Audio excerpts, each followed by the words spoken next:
First of all, listen, it's interesting about all these young guys today. They never call on us and say, hey, thanks for the kind word and telling me how great a player I am. But when they play like crap and we call them out, we don't know what we're talking about. Listen, I'm easy to find, but I get sick of these guys complaining. These young guys, they never call us and say, when a coach is wrong, I'm going to call him out. But when players are wrong, I'm going to call them out. But listen, I'm going to criticize guys that they deserve it. And listen, they can kiss my ass if they don't like it. What's going on, YouTube? Nathan back with another video presentation. I hope you guys are all well. Hope you're staying safe. Happy Friday. Before we get into the video, there's a few things I need to say up front. I have uploaded the rest of season 2. I'm up to episode 6 of uploading it on Anchor that can go towards Spotify. So I have been working on that. So I have 7, 8, 9, 10, and this is 12. So those episodes will go up tonight. If you're enjoying the content that you are seeing and you want to see more like this, be sure to give that video a thumbs up. So hitting that subscribe button along with notification bells on. A couple things we're going to get into episode 12 tonight. Give a preview for the Washington football team versus the Falcons. I'm going to recap the Thursday night football game with the Jags and Bengals. I'm also going to recap the Ravens versus. I'm going to also give a preview for the Denver Broncos and Ravens game Sunday. Not really much going on right now with the Orioles and the Nationals. The Nationals are currently playing the Red Sox. We're playing the Blue Jays, and the Orioles are down 2-0. Nationals and Red Sox are still tied, zip, bottom of the 4th. So we're going to talk about game 2 for both the conference finals, with the Sun and the Mercury coming out and getting a much needed win, and got some things around the NFL, a little bit of baseball, and some NBA news. A couple of topics in the NBA I think is really good to talk about, especially with Kyrie. Shaq had some comments about Kyrie. Ben Simmons, once again, I cannot stress how that is getting annoying to talk about. But game 2 of the round 3 of the WNBA playoffs last night was really good. I was trying to keep it in between watching that and Thursday Night Football, but I kind of got turned off from watching that because it was the Jags versus the Bengals. And Thursday Night Football to me is not really that great.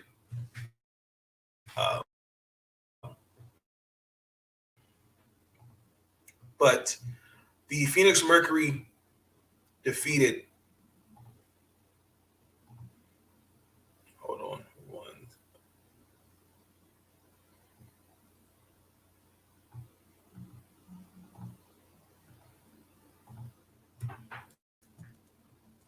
Oh no, I didn't say you. Okay.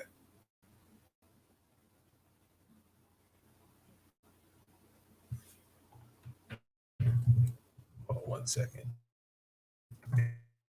It's not there. It is.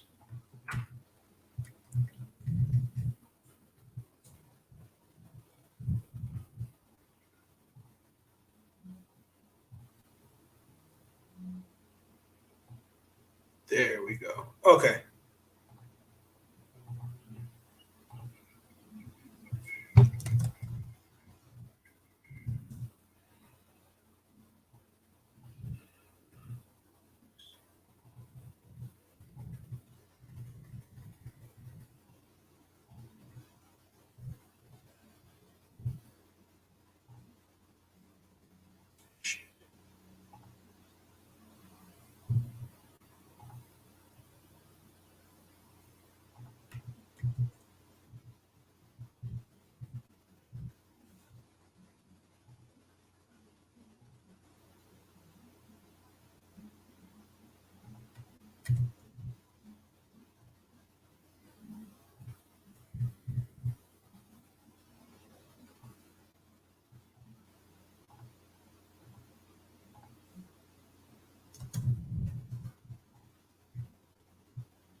All right, there it is. It's acting really stupid on my end. I apologize. So, the Phoenix Mercury was a good game. Diana Taurasi cannot say enough about the White Mamba. She scored 37 points in 25 minutes. No, if just for the record, I am not one of those that said that she needs to retire. She's not the same. That's not me. Uh, you know, I still see a productive player and who goes out there and gives it her all. I mean, where do I? She was 10 of 13 from the field, 9 of 9 from the free throw line. I mean, she hit 8 threes, 8. Um, again, I pointed to it, and not just the big three, but the others got to step up. You had 5 Mercury players in double figures. They scored 68 points in the first half, shooting 76.5% from the field, 7 threes. Mercury and then it all had shot like 60% according to this box score right here. They outbounded Las Vegas 36-23. Skylar Diggins had 17. But last night, I don't really know where where it all went. I mean, Kelsey Plum had 25, and Raquana Williams had 17. I don't really know why they had Liz Cambage out there starting. I know she's just coming off COVID. She did play 25 minutes, but there were some moments where she looked out of breath. She just is not in basketball shape. When I mean basketball shape, like she's like not. I just see someone that just completely was just tired, but she had 13 points. I don't like the fact, and I should have pointed this out when they played the Liberty. They were not playing their home arena. It is the Footprint Center. I don't understand the scheduling conflict. So apparently they have to play at Arizona State Arena. And then the Suns is having to have a preseason game against the Lakers.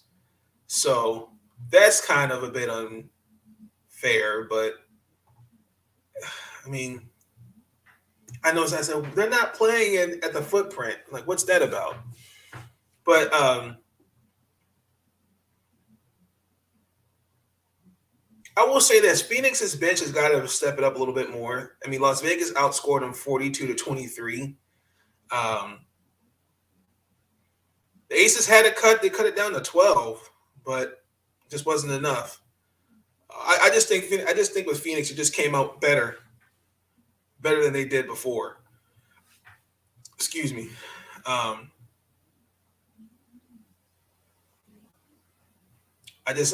feel like, again, I think the key is the big three, but that bench has really got to pick it up. She got to pick it up. Brittany Griner's going to do her thing. I know she said someone in the game. They said it during the game. She treats like a simulation elimination game for sure. Again, I'm disappointed with it. But despite her size and the size in the front court that Las Vegas has to make Brittany Griner to kind of contain her, they just didn't have any answer, and that was very, very disappointing.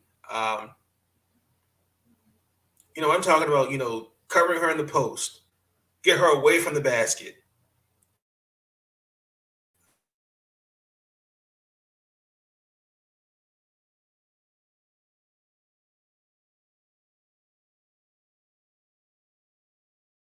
She just they got the momentum is now shifted towards Connecticut, so they got to do that. So they got to Las Vegas has to go back to the drawing board. But I know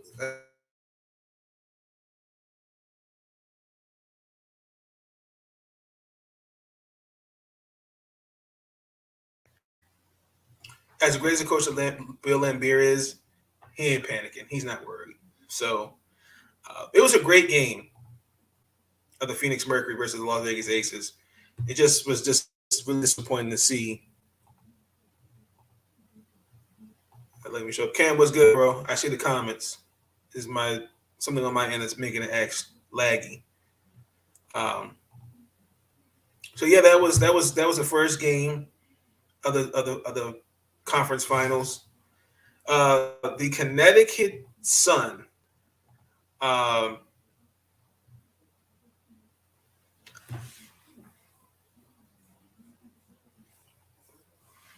Big win.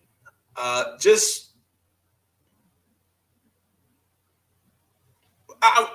when I look back at the box score, I really couldn't believe it. Bro, you gotta give us that when you go live for sure. I got you next time. I got you. I'm just trying to go on earlier, so I ain't gotta go on late at night. But I was looking at the box score, right? And I was very, very disappointed that Jonquel Jones, it wasn't that she played bad. It's just like she just was non-existent. Especially like in the first few minutes of the game, they were down 11-0. Kurt Miller took I think it was like 4. They started taking the starters out, and she only played 9 minutes going in that first half, and only hadn't had a donut at halftime.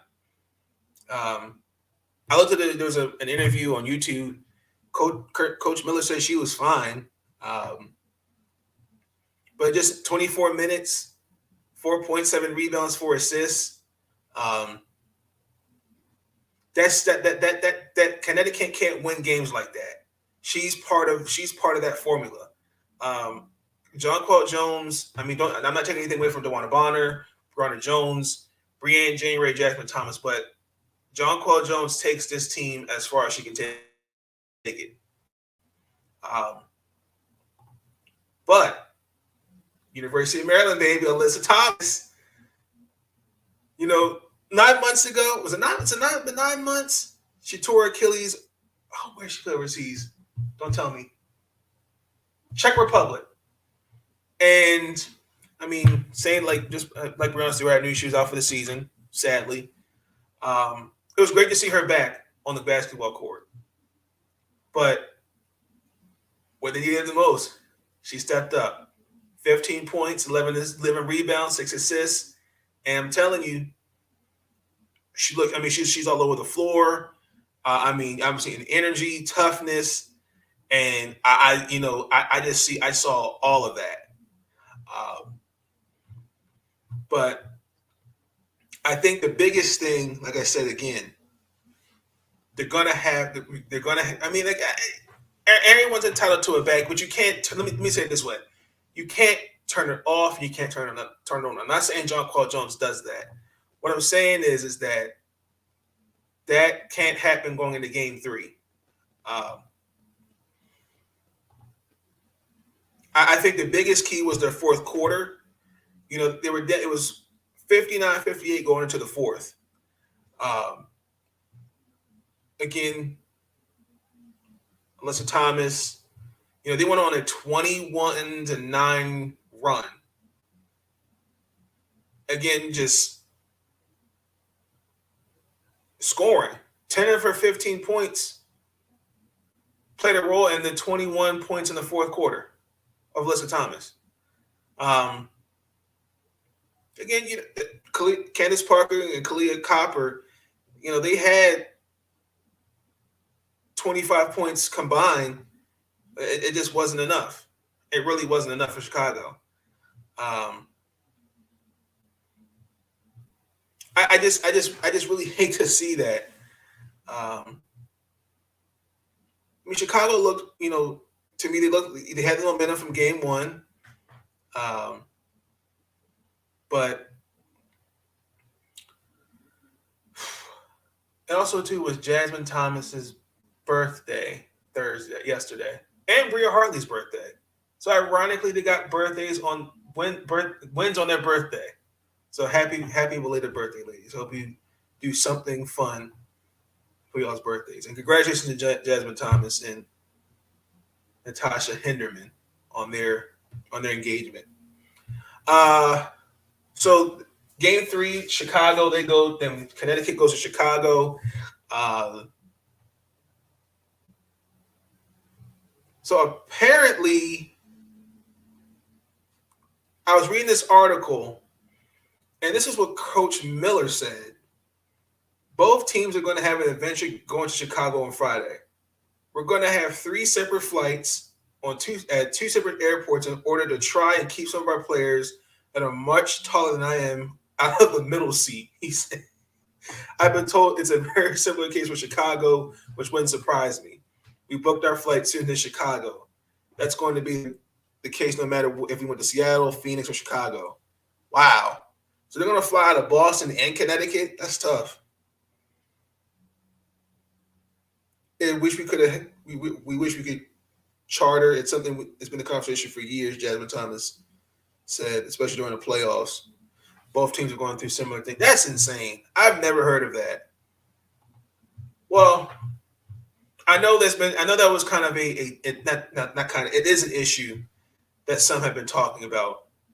You know, they're flying commercial, and there's no way my team has to take two flights from 2 different cities, Boston and then Connecticut. That's ridiculous. That makes no sense. Then you got to worry, and then you got to take into consideration it could be a flight delay, and all that. Like, no, that's again, like I said, these are things that I'm again we can talk about expansion of the WNBA, but we can't talk about expansion and we're not fixing these issues. It just can't happen. It really can't. But I think the biggest keys for game 2 for Connecticut was Connecticut's defense. I'm telling you, their defense is just something spectacular. They contain Chicago's ball movement, and they got Chicago in early foul trouble, especially with Steffi Dolson and Azura Stevens. They had 3 fouls in the second quarter. That's the key. And again, I'm not sure if it's, again, the physicality, because again, when you get into the playoffs, the game slows down. So I'm not sure if that's kind of had an effect on Jonquel. And I don't want to make that assumption, but they're going to need her to. I'm glad Alyssa Thomas picked her up, but stepped up when it was needed. But for this team to go forward, it has to be Jonquel. It has to be her, the MVP. So great games. Can't wait for game 3 for both. So that means game 3, Las Vegas goes to Phoenix. Yes, I already said that. I can't believe we're going to really talk about this Thursday night football game. It was mediocre. Mediocre. Well, the Bengals actually. Let me back up. The Bengals actually are looking a little good. I'm a fan of Joe Burrow. I like Tyler Boyd. Again, biggest things I took away from it. Joe Burrow. I think Zach Taylor, his coaching style, I think he tends to be more aggressive throwing the ball.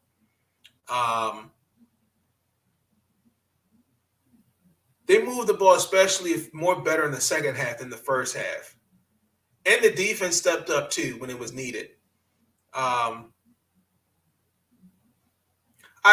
With Jacksonville, they only had the ball for 93 seconds. I think it was in the third quarter. And gave the ball right back to Cincinnati. Their defense was in the late fourth quarter, where they punted it and gave Cincinnati the win. Once again, I'll say positives for Jacksonville. They had a 14-point lead Again, James Robinson and Trevor Lawrence, were responsible for those 14 points. Offensively, they just can't keep up with Cincinnati, especially those last two quarters. When you can't get off the field, they had there was a few drives where it was 3 to 5 minutes. Jacksonville only had 3 offensive possessions in the second half, and 2 of those were punts. Getting off the field for Jacksonville in that second half was horrendous. Urban Meyer, they had it. I mean, again, in the first half, it looked really great. It looked good. I don't know where it went in the second half. I don't.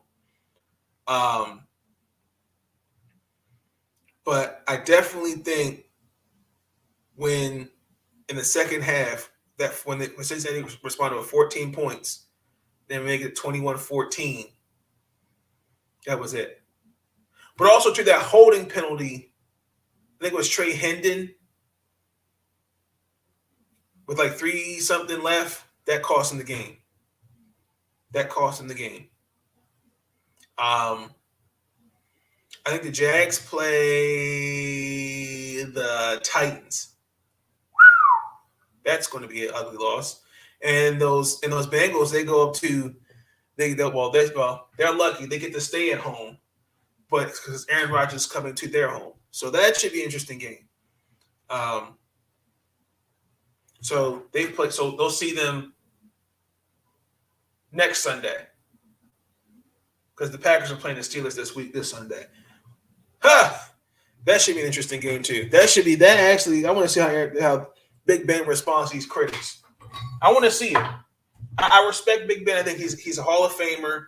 He's not the same quarterback, but I want to see how the Pittsburgh Steelers respond to the criticism. But that was pretty much Thursday Night Football. The Jacksonville Jaguars. I think some of it's coaching. A lot of it is coaching. I'm going to take that back. They're not a bad team. I just think that they gotta learn how to hold leads and learn how to get off the field. I think a lot of it starts with Urban Meyer and the coaching staff. I do, but we'll see. We'll see how it looks. The Baltimore Ravens versus those Broncos.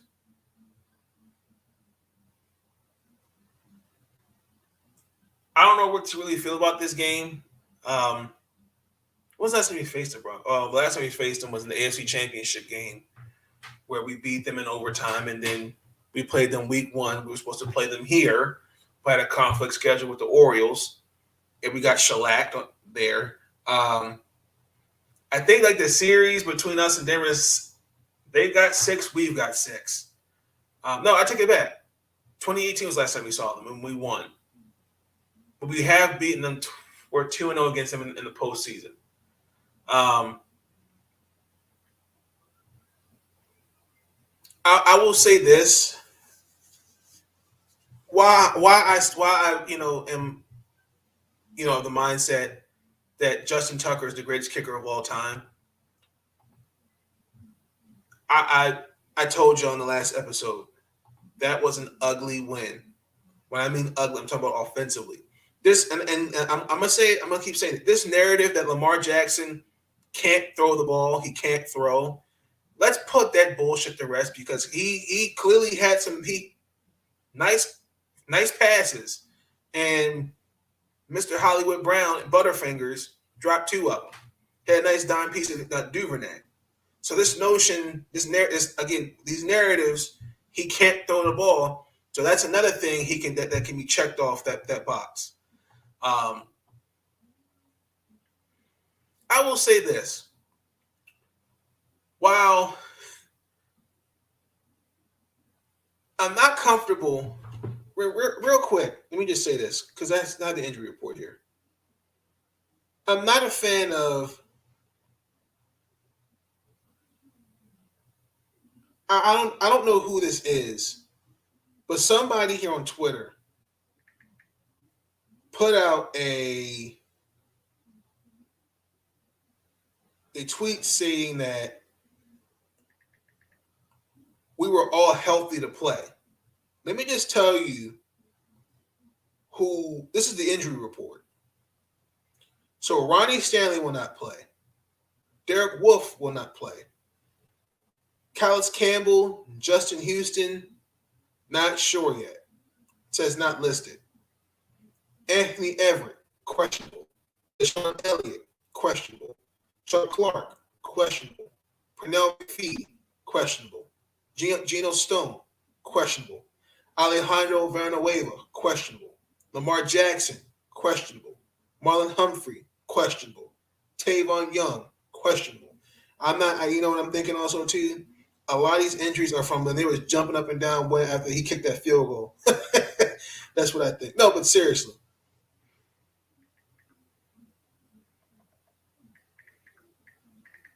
You know, people need to make sure they have their facts before they put stuff like that on Twitter. Because the guy, I don't know who it was, and said we were at full strength. I just gave you about less than 15 guys that are questionable. Half of them are questionable, including our starting quarterback. So I don't know if that was to troll us. I don't know. But that's neither here nor there.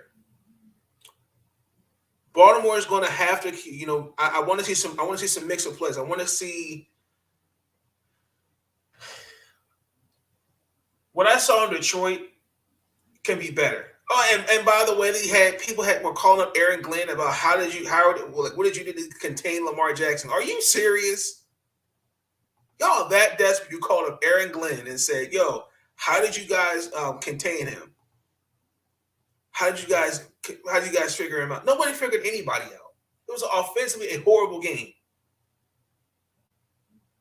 It was ugly. But anywho, Denver has a defense that I can't sneeze at.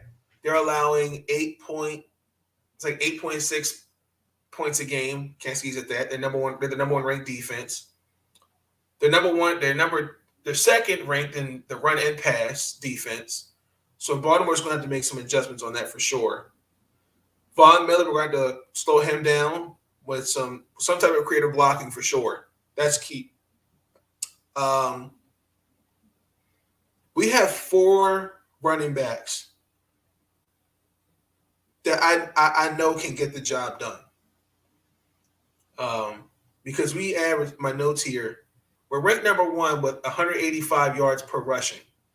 And then we're averaging 27 points per game, which is in the top 15, which is ranked 11th.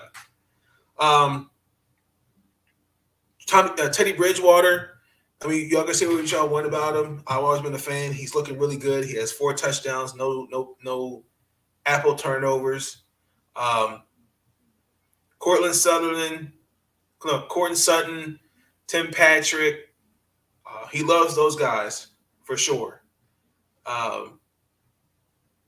Baltimore's got to contain the big plays, and Teddy Bridgewater is going to try to pull. I want to say some Kyler Murray stuff, but he's definitely going to try to pull some things. So Baltimore's got to figure that out.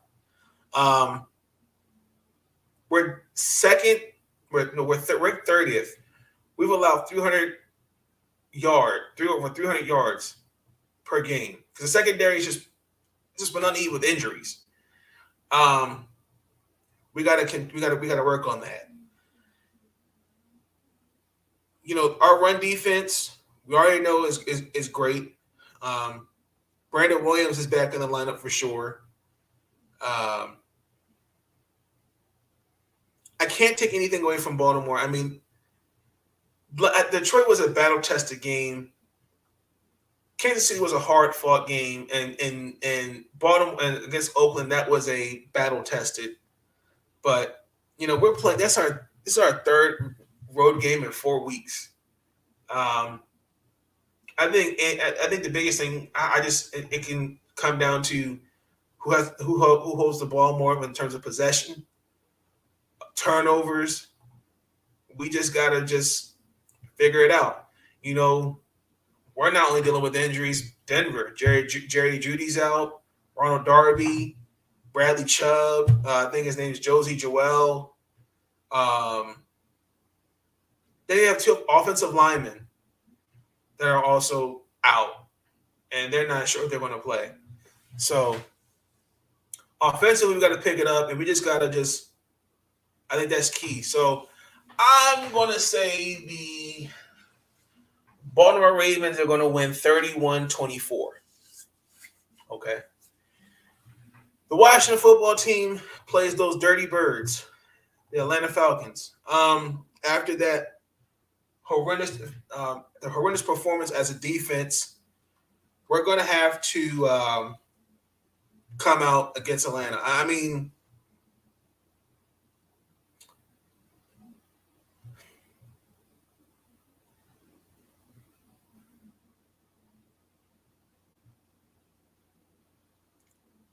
statistic, my notes. Atlanta ranks 29th, 16 points a game, and there's 27th in total yards. That's mediocre. But for some unknown, but again, it's the New York Giants because they stink. They beat them 17-14. Washington's defense, they are allowing 432 yards. That's the second most in the NFL.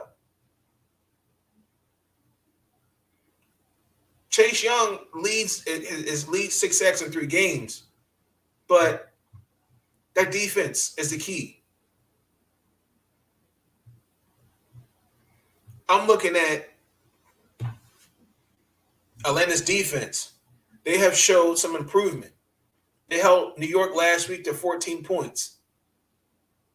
Yes, they registered 6 sacks, and I think they're like one of 4. Like, is it 4 or 5 teams that have yet to get an interception yet?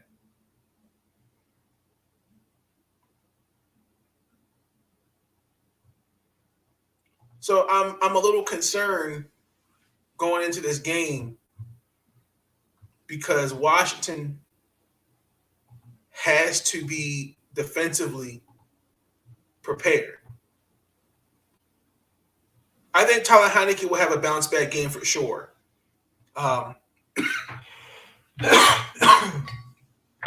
Excuse me.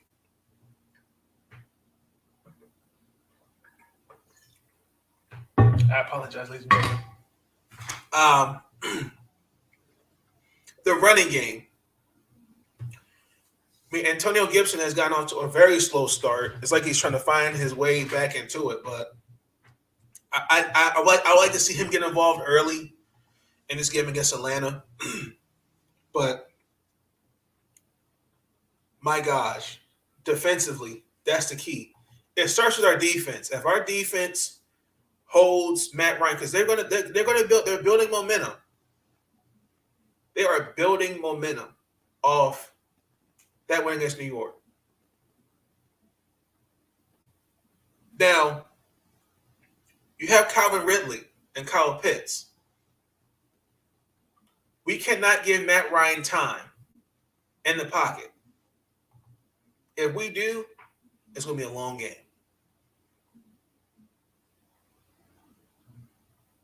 Now, I don't want to. I was reading something where Riverboat Ron said along the lines of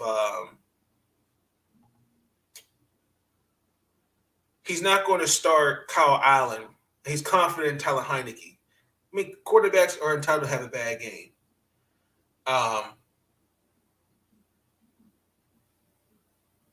Pretty much, I need to see Tyler Heineke go for like 300 yards. I need to see that. I need to see Scary Terry. Again, the running attack. I just got to see these guys go off. I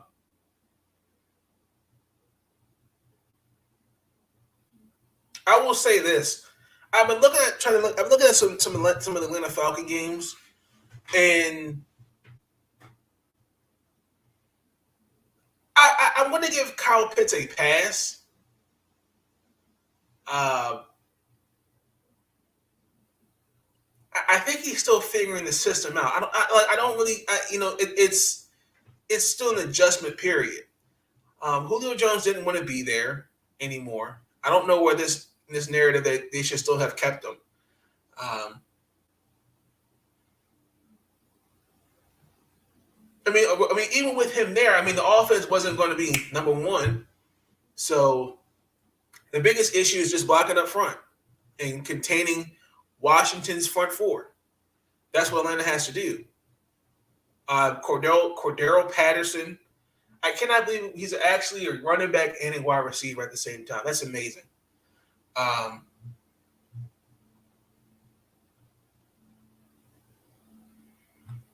We'll see. We will see. But I'm gonna give the Washington football team the edge. I'm gonna say 27-21. I am. As I stated, it's the top of the sixth with the Baltimore Orioles. We're down 2-0 to the Toronto Blue Jays. This is actually our last series, last 3 games of the season, ladies and gentlemen, for the Orioles, and it's still zip. Boston Red Sox and Washington Nationals top of the sixth. So, I mean, what am I to say? I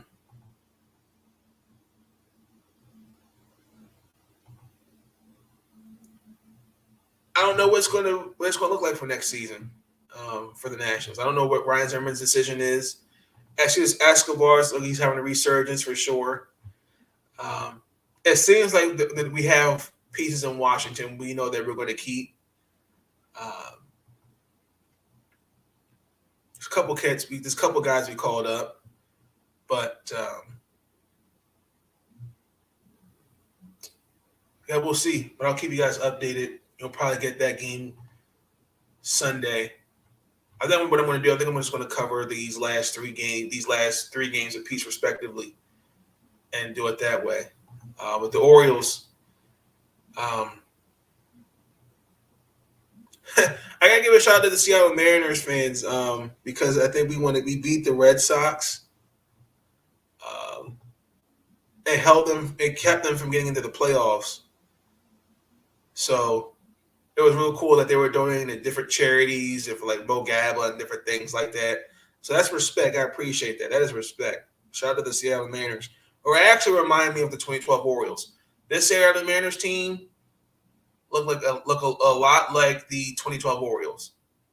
So trust your eyes.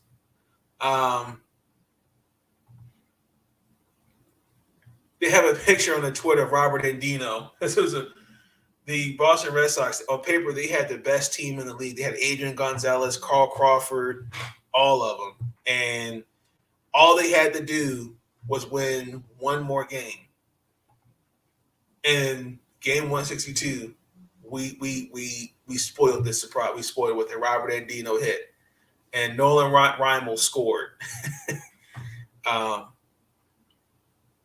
So that they're now the Mariners are second for the wild card.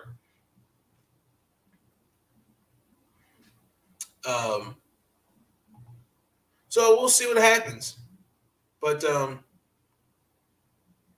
that's what's going on with the Orioles and Nationals.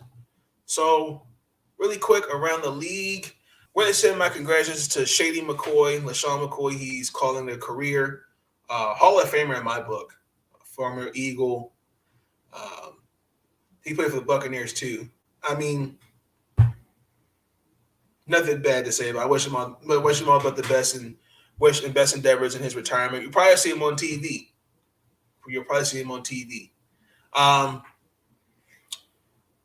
What do I think is going to happen when New England, when Tom Brady goes back up there to Foxborough? I think they're going to give him a standing ovation. I guarantee they'll probably do a tribute. But I don't think he and Belichick will shake hands. I don't. I expect a competitive game. I'm going to give the young kid the upset. I'm going to say Mac Jones beats New England and the Patriots beat the Buccaneers. I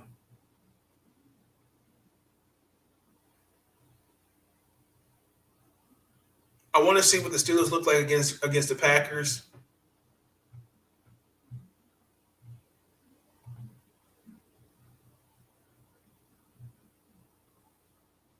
again with the Bears. We're not going to talk about that. We talked about it in the last episode.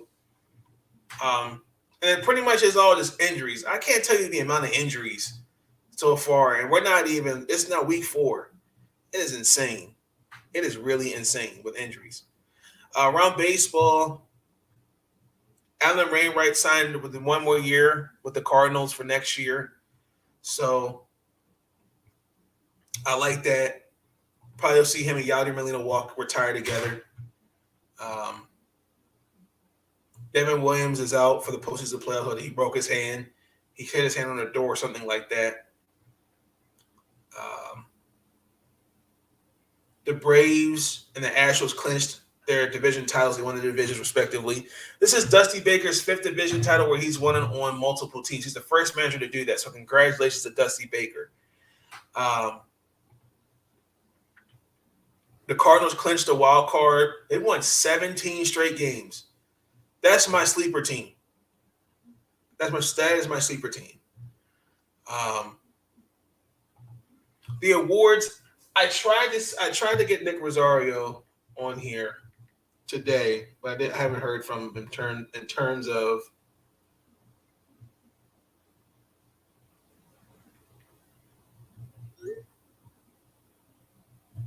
going over the awards.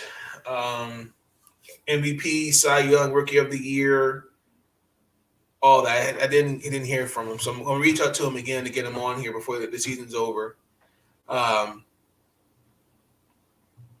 Oakland Athletics, they actually were eliminated from the playoffs. It's going to be an interesting offseason for them. Don't really know what's going to happen.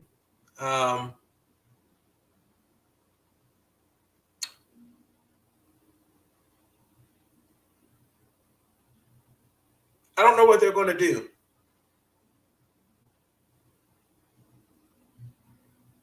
You know, I know they're looking for a new ballpark, but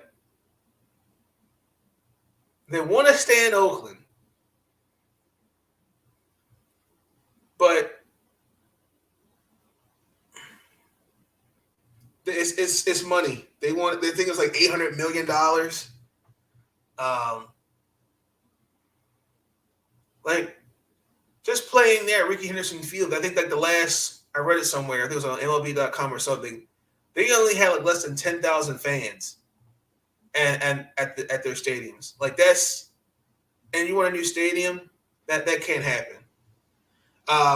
As far as Bob Melvin and Billy Bean are, I see stability. Billy Bean has done the best he can, but when you have ownership that's like real stingy with money, I mean, hell, I'd like to see Billy Bean and Mark Elias work together. I'd like to see Bob Melvin on the coaching staff with Baltimore. I'd like to see that. The Oakland Athletics has some things to really work out as far as next season. But that's all that's really going on in baseball. As far as the NBA goes, the Ben Simmons drama in Philadelphia once again is just something else, man. I tell you, we're not going to pay him $8.2 million that was due to him today because he's holding out. So listen, that is Ben Simmons' choice. You're not going to play. We're going to suspend you. You won't get paid. Listen, I really don't understand what more you want, like that you want.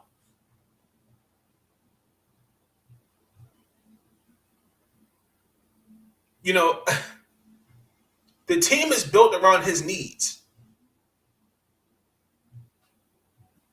I mean, they've pretty much let Jimmy walk, so the ball could be in your hands more. But again, Kendrick Perkins said on first take, it's the mindset. What more do you want?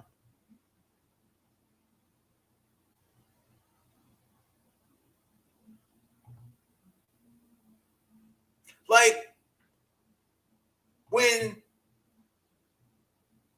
Your MVP and defensive player and one of the candidates for defensive player of the year, who averaged 28 a game, best shooting of his career so far, is saying that the franchise is literally bending backwards and forwards for you.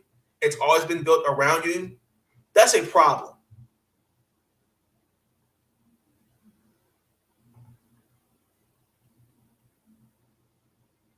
I mean, I don't understand what is it that you're not getting? We're saying just learn how to shoot the ball. I don't get it.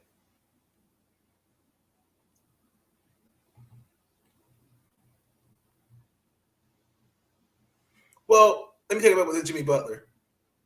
He didn't say anything to Philadelphia. He just didn't like how things were going on with the organization. That's why he left. Jimmy Butler would have stayed if he wanted to, but internally, he wasn't liking what he saw.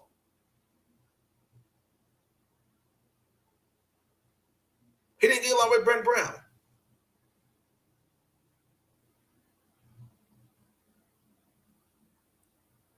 But I'm getting really, really tired of the excuses for Ben Simmons instead of just calling it for what it is.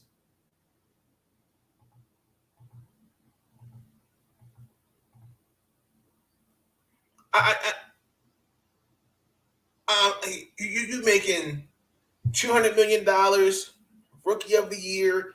I just don't get it.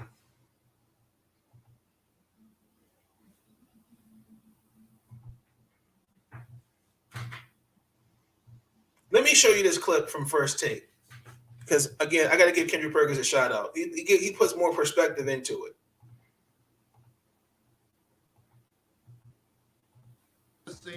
In the locker room saying, hey, let's get it, man. Look, he don't want to play with us, whatever. I've been in locker rooms like that.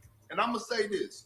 People better be careful and watch out for the Philadelphia 76ers because things like this only bring a ball club closer. And I wouldn't be surprised if they get off to a hot start and be one of the best teams in the NBA. Hold on, Perk.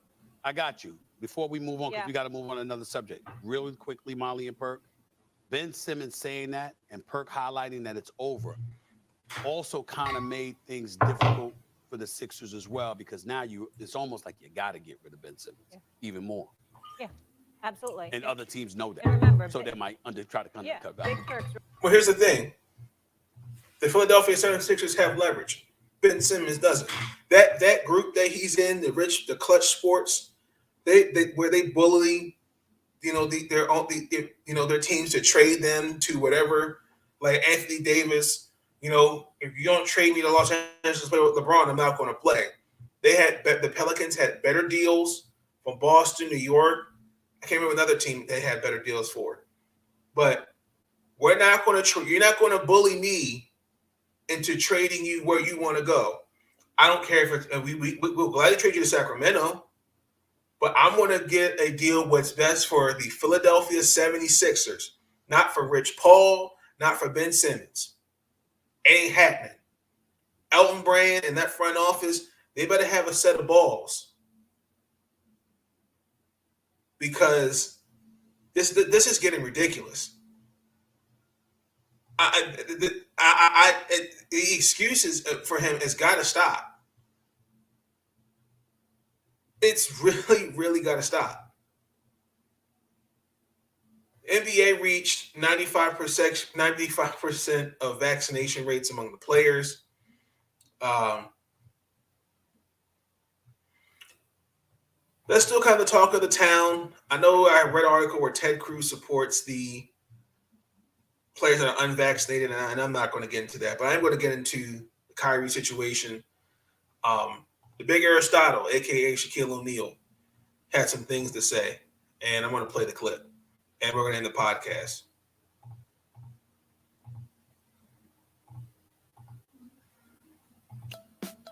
I would go upstairs and say, "Get him up out of here. Get him up out of here. We go in with a 2-punch and a great shooter and some rebounders like we got. Get his ass up out of here. Because now every day I have to answer questions about him And when he's doing that, get his ass up out of here.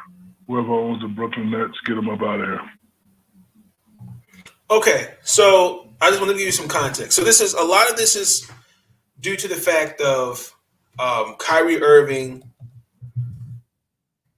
pretty much saying, respect my privacy about where his vaccination status is. And again, and I understand that, but some of the things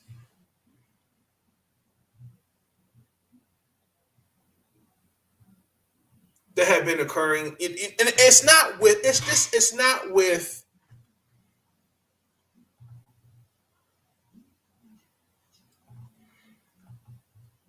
Actually, let me play this clip so it makes more sense before I explain it even further. I try not to belittle another man's opinion.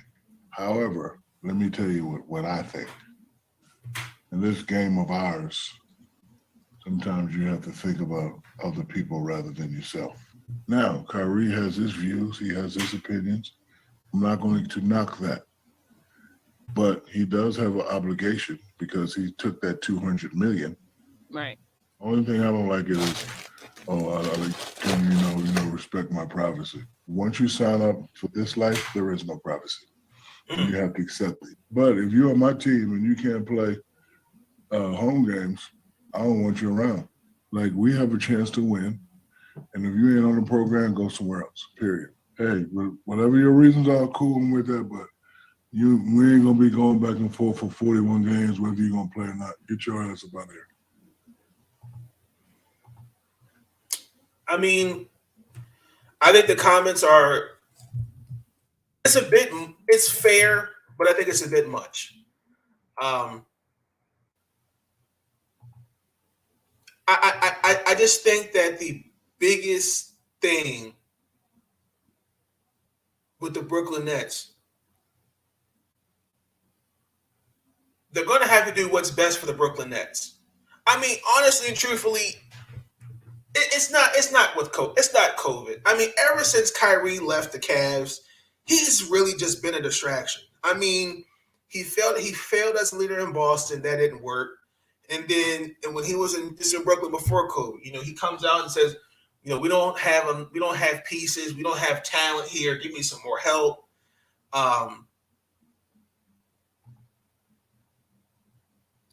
But you're making $200 million. I just,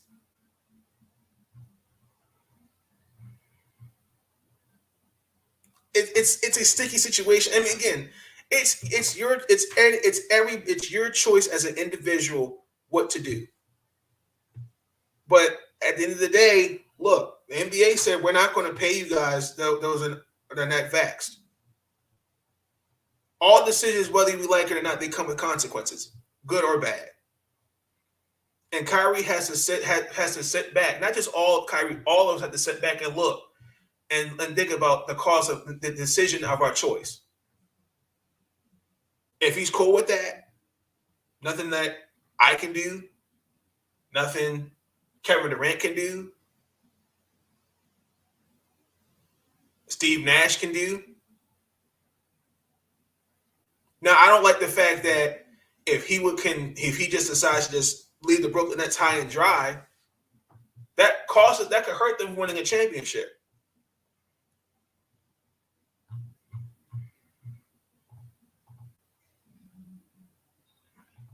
I just don't understand this mindset as a society today, where we're more about self instead of community, and it's bad, and it's a two-way street. But it seems like like when I listen to some of their reasonings, when I really hear what they're talking about, because again, I have been consistent. You can go back and look at the tape. I have been consistent. It is your choice as an individual what to do. I encourage you to do the research and educate yourself on these things. The reasonings, I'm saying to myself, well, what is your family thing? What do you, cold-heartedly?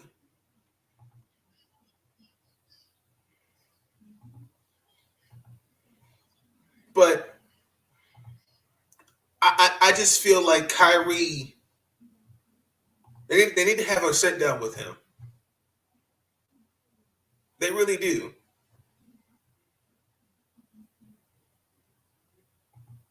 But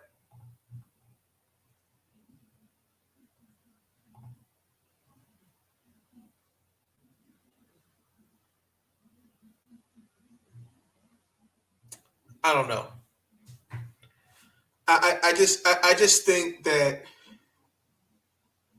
you're making million. You are missing the bigger picture. You know, I respect his beliefs, but it's a tricky situation.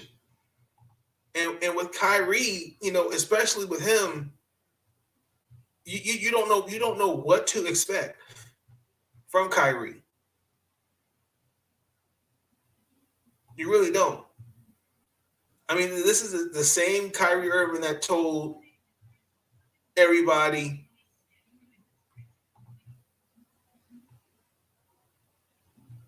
don't go down to Orlando. So, and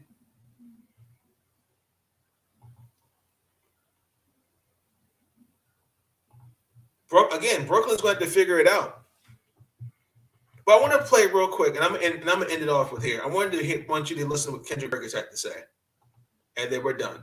We're on the way out, and I will see y'all. Ooh, Sunday, probably Sunday. Obviously, we all know the talent, but it's starting to become some trouble with it as well. I know it's a big personal decision. What's your reaction to what Shaq just said, that they should get rid of him? Well, you know what? Shaq is absolutely right. And here's why, right? And to me, he's sending a message to the franchise player, the guy that holds the keys over there, and Kevin Durant.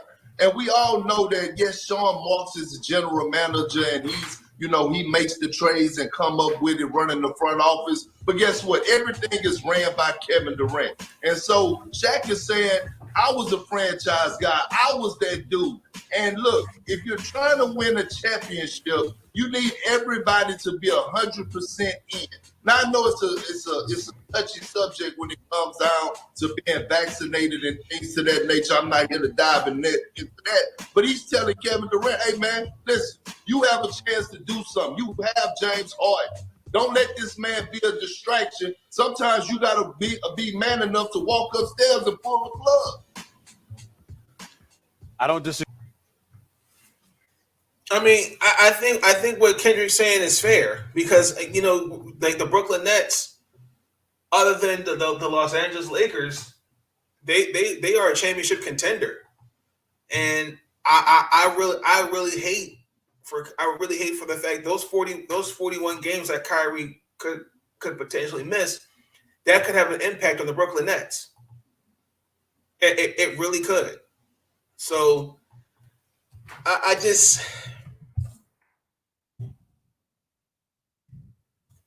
don't know. I'm just hoping that there is some type of resolution, something, because Kyrie Irving is a good basketball player,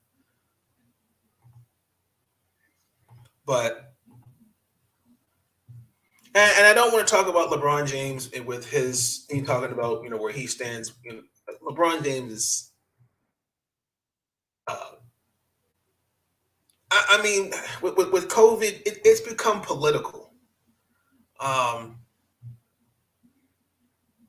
There was something that Draymond Green said that really, really touched with me, and I was watching on Gary Sheffield's Twitter page, and here's the clip again, and.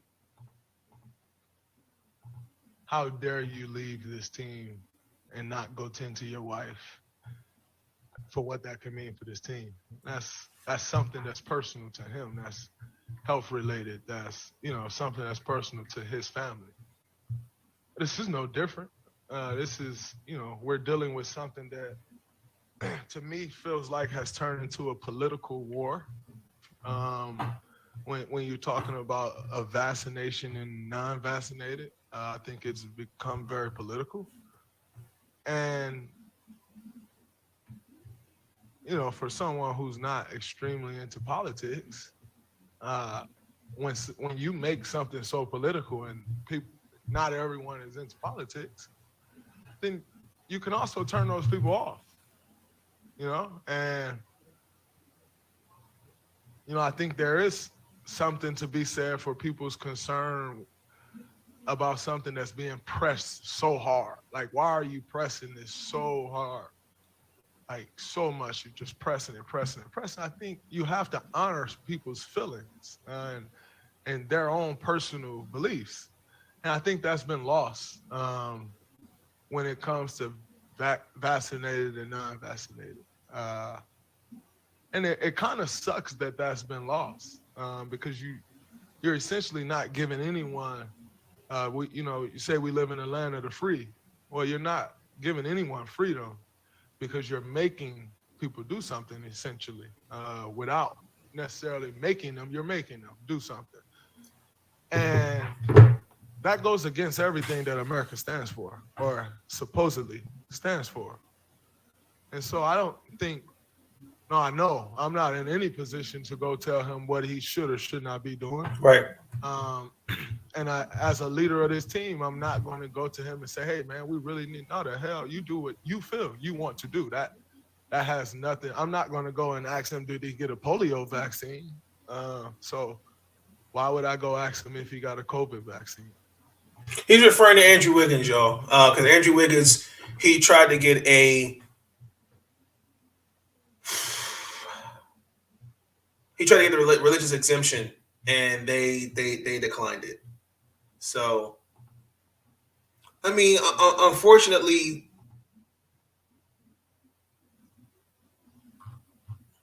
again, it's just muddy water. And again, I just encourage people to just do the research and just educate yourself on these things. We all have to understand that at some point we all got to do our part and trying to end this thing together. I know we're all stressed out. I understand it, but if we just continue to bicker amongst one another, we keep saying where as a society is the growth? Where is it? And I would never, if I was a teammate of Kyrie Irving or Bradley Beal, because they made it clear that Kyrie, no, because he said respect his privacy. Bradley Beal's made it clear that he didn't get it. But again, I respect his choice. That is his choice. As a teammate, I would be frustrated. Let me use that word. I'll be disappointed because those are 41 games he could potentially not miss and not get paid for. And that could hurt us making the playoffs. Like, let me just put it into perspective, right? Because I'm not trying to guilt trip anybody, but Karl Anthony Towns, I can't tell you the brother, I pray for him. I do. He lost his mom to COVID. He himself has COVID. I mean, just look around us as a global community. This pandemic, has affected jobs, has taken loved ones away from us.